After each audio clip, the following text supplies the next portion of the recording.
Bonjour tout le monde, donc on va reprendre l'exercice que je vous ai envoyé la séance d'avant, sauf qu'on va rectifier au niveau du prix de vente. Prix de vente, donc on va prendre 1437,50 pour A et 1263,60 pour B. Comme ça, on s'approche de ce qu'on a donné comme coût unitaire de variable. Bien sûr, on va déjà faire le tableau concernant l'activité habituelle avec l'ancienne machine qui est donc en quelque sorte à remplacer. Donc on a A et B et on a la quantité 6770 et B 4560 en termes de quantité. C'est ce qu'on avait dans l'énoncé. Bien.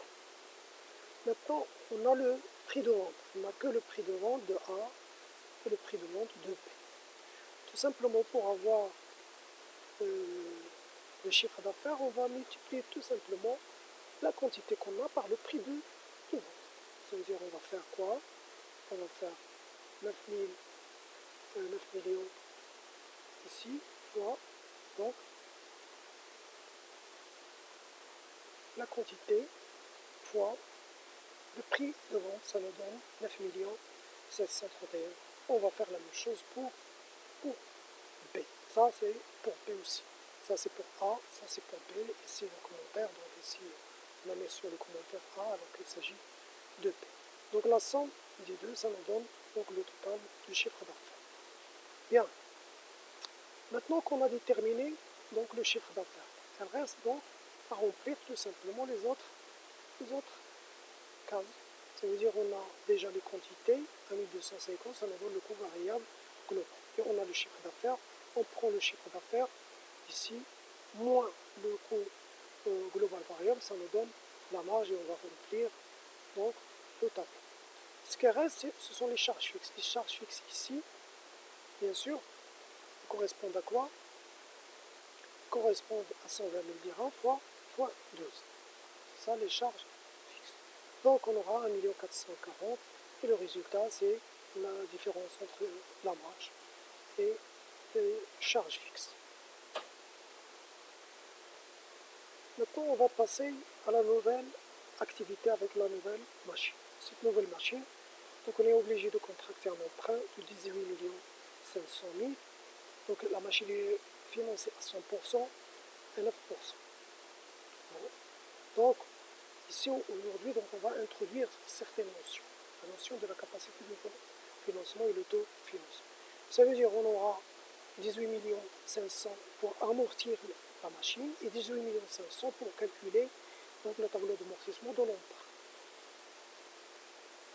Donc l'amortissement constant pendant 6 ans, alors que la machine est à amortir sur 10 ans. Donc on aura donc, le tableau d'amortissement et le tableau bien sûr de l'emprunt. Donc vous allez procéder au calcul. Ici on a fait les 18 500 000 pour amortir donc la machine. La machine sur 10 ans amortie, valeur d'origine qui va rester la même. On va faire l'amortissement, ça veut dire la dotation, le cumul d'amortissement, la valeur nette d'amortissement et on va calculer. Donc, ce qui compte le plus c'est de retenir pour la première année 1 50 000 dirhams de dotation d'amortissement. Okay? Et pour la première année, l'intérêt complet. C'est ça qui compte le plus pour la première année. Bien sûr, la spécificité de cette machine va permettre certaines améliorations. Déjà, donc l'autre machine va être en quelque sorte cédée ou délaissée. Maintenant, avec la nouvelle machine, on va voir une nouvelle production. Donc, la quantité de A sera de 10 500, celle de B de 7 800. Bien sûr, il y a une nouveauté, c'est que le prix de vente ne va pas varier, il va rester le même. Mais le coût unitaire variable il va diminuer. Diminuer de combien? Pour A et pour B, donc pour A il va diminuer de 10%, ça veut dire tout simplement ce qu'on avait auparavant ici. On avait le coût unitaire variable de l'ancienne machine était à 1250, maintenant il a été réduit de 10%. Ça veut dire ce qui reste de ce coût unitaire variable, seulement 90%. Donc il a été réduit de 10%. Ça veut dire qu'on va prendre l'ancien coût unitaire variable, on va multiplier par 0,90 ou 90%. Ça nous donne 1125. Idem pour le deuxième. Ça veut dire on va prendre 1080 qu'on avait auparavant, on va donc retrancher 15%, ça veut dire ce qui reste c'est 85% de la valeur. Ça veut dire 918. C'est déjà la modification. Donc on aura 10 500 fois 1125, ça nous donne le coût global variable, ici aussi pour P, et on aura la marge, bien sûr, ici. Pourquoi? Parce que au niveau de la marge ici, ça veut dire que c'est la différence entre la quantité, ça veut dire on a pris quoi? Le prix de vente il est le même, on a pris la quantité, on a multiplié tout simplement par le prix de vente. Le prix de vente il n'est pas changé. Donc on n'a pas changé notre prix de vente, donc on prend la nouvelle quantité, on multiplie par le prix de vente, et on a donc 15 093 ici.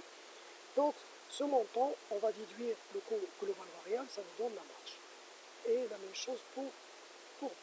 Ça veut dire ici, on a pris 7800, on a multiplié par l'ancien prix de vente, on a déterminé tout simplement le chiffre d'affaires de P, et on a retranché le coût global variable 7 millions et quelques.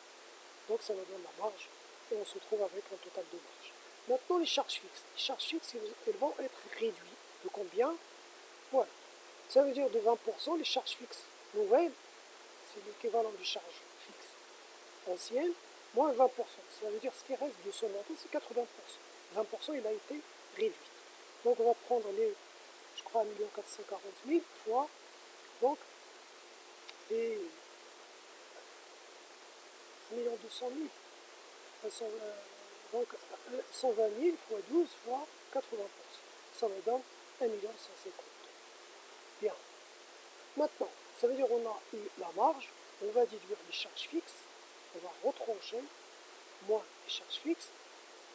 Bien sûr, quand on fait une dotation d'amortissement, c'est une charge comptabilisée et non décaissée, donc on va réduire. Pourquoi? Parce que pour ne pas payer un impôt supérieur. Donc on retranche les 1 650 000 de la dotation d'amortissement, ça veut dire la dotation de la valeur d'origine divisée par le nombre de l'année, ça nous donne 1 150 000. Okay? On va retrancher aussi les intérêts, ça veut dire les 18 500 fois 9% pour la première année. On aura un résultat avant impôt qui est, c'est la marge, moins les trois valeurs ici. Ça nous donne 1 309 900 000. Maintenant, on est obligé de payer l'impôt. Donc on paye l'impôt. On va prendre l'impôt de 31% dans la mesure en 2019, donc il y avait un impôt de graduel, 10%, 17,5% et 31%. Du moment que le résultat est supérieur à 1 million, on va prendre 31% de l'impôt. Donc ça veut dire 31% du résultat avant l'impôt. Il va venir en déduction, ça veut dire le résultat moins l'impôt, il va nous donner le résultat. Maintenant, comment on va faire? Ça veut dire quoi?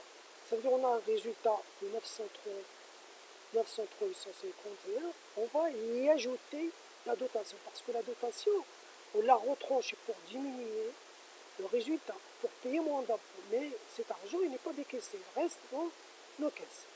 Donc on va ajouter la dotation qu'on n'a pas, la dotation pour se retrouver avec la CAF. Ça veut dire la CAF c'est quoi? C'est le résultat net plus les dotations d'amortissement. Ce qu'on a calculé comme charge, ils n'ont pas décaissé.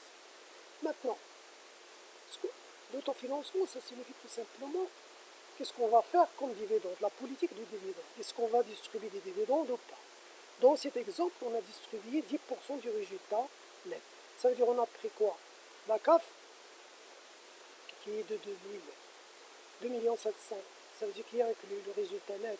Plutôt, le dividende, c'est quoi? Ça veut dire qu'on a pris le résultat net, on va retrancher 10% de ce résultat net. Ça veut dire qu'on a la CAF plus moins le dividende qu'on va éliminer parce qu'il appartient aux associés. Ça veut dire la CAF, on va déduire la CAF de dividende pour avoir l'autofinancement. Ça veut dire notre CAF, elle est de 2 753 et quelques. Notre autofinancement, c'est 2 663.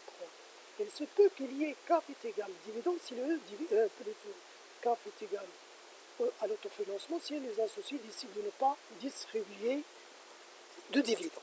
Ça veut dire, Tout simplement. Ça dépend de la politique de la société. S'il décide de distribuer les dividendes, donc l'autofinancement c'est la CAF, moins dividendes. S'il décide de ne pas distribuer de dividendes, donc l'autofinancement équivaut à la CAF.